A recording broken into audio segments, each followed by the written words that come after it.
পৃথিবী বড় স্বার্থপর, দুনিয়া বড় স্বার্থপর। দুনিয়া কাউরে জায়গা দেয় না, দুনিয়া কাউরে জায়গা দেয় না। এত মজবুত ফাইলিং করে যেই বিল্ডিং বানাইলাম, দুনিয়া তারে থাকতে দেয় না। যা বেটা যা, যা তুই লাথি দিয়া বাইর করে যা, কবরে যা, কবরে যা। দুনিয়া কাউরে থাকতে দেয়। দুনিয়া কত ক্ষমতা ধরকে মাটির নিচে ফেলায় দিছে, দুনিয়া কত সম্পদ আলাকে মাটির নিচে ফেলে দিছে, দুনিয়া কত সুন্দরী নারীকে মাটির নিচে ফেলায় দিছে, মাটির সাথে রেজা রেজা করে ফেলছে। আজ আর চেহারা নাই, আজ আর রূপ নাই, আজ আর যৌবন নাই, আজ আর ক্ষমতা নাই। এমন বাদশা ছিল পৃথিবীতে যার হাতের আঙ্গুলের ইশারায় মানুষের গর্দান উড়াইয়া দিত, যার হাতের ইশারায় উঠত মানুষ, বসত মানুষ।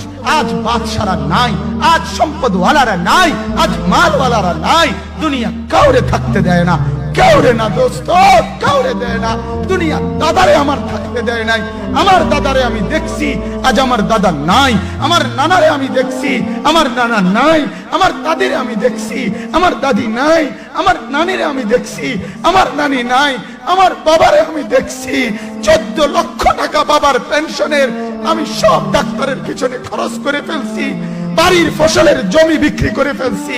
আমার বাপ যেন না মরে বারবার বারে হসপিটালে নিছি, কিন্তু দুনিয়া আমার বাপকে থাকতে দেয় নাই। আমার বাপ কবরে চলে গেছে। দুনিয়া কাউরে থাকতে দেয় না, কাউরে না, কাউরে না, কাউরে না, কাউরে না। আমার বাপ দুনিয়া কাউরে থাকতে দেয় না।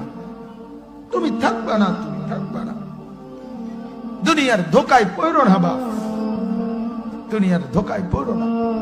মাকে বুঝার, আজ মারা বেসামাল হয়ে গেছে, আজ বোনেরা বেসামাল হয়ে গেছে, বেপরদার উৎসব তুলে দিছে। এটা যেন আল্লাহর সাথে যুদ্ধ করছে। আল্লাহ করোনা না, তুমি আরো কিছু দাও, আমরা বেপরদিকে ছাড়বো না। যুবক ছেলেগুলো যেন বলতেছে, আল্লাহ তুমি করোনা দেওয়ার চাই দাও, অশ্লীল ছবি দেখা, ফেসবুকে নর্তকী দেখা আমরা ছাড়বো না। দেখি তুমি কি করতে পারো, তুমি যা করার করো। দোকানদার ব্যবসায়ীরা হারামের লেনদেন করা বন্ধ করছে না, সুদখোর সুদ ছাড়ছে না, ঘুষখোর ঘুষ ছাড়ছে না, নাফরমান আর জিনাকার ব্যভিচারী এরা কেউ কিছু ছাড়ছে না। বেহায়ার বেপর্দা নারী তার অশ্লীলতার বেহায়াপনা ছাড়ছে না। মুসলমান তার ঘরে টেলিভিশনের নর্তকীর আওয়াজ তো বন্ধ করছে না। হায় করোনা কিভাবে যাবে, আযাব কিভাবে যাবে বলেন, বলেন, বলেন আপনারা।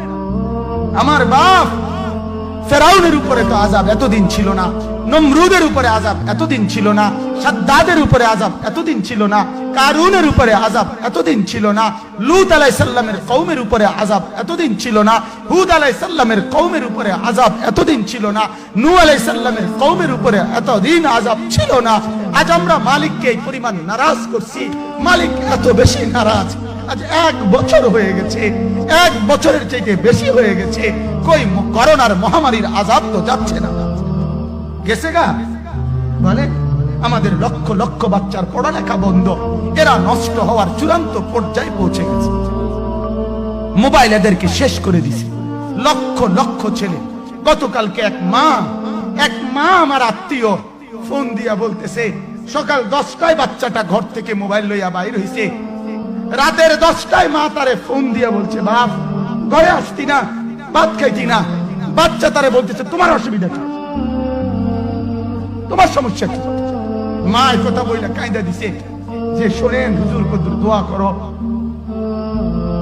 এক বাচ্চা, এক ছেলে, সে যদি তার মাকে কথা বলতে পারে, তার মানে গুনাহ তারে এত মজা দিয়া দিছে, ফেসবুক তারে এত মজা দিয়া দিছে, ইউটিউব তারে এত মজা দিয়া দিছে, নর্তকী তারে এত মজা দিয়া দিছে, গুনার দৃশ্য তারে এত মজা দিয়া দিছে, সে মাকে ধমক দিচ্ছে।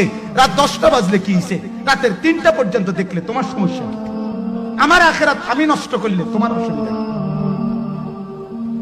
আমার জাহান্নাম আমি ঠিক করে নিলে তোমার সমস্যা কি? আল্লাহ আমাদেরকে মাফ করে দেন, আল্লাহ আমার জাতিকে মাফ করে দেন।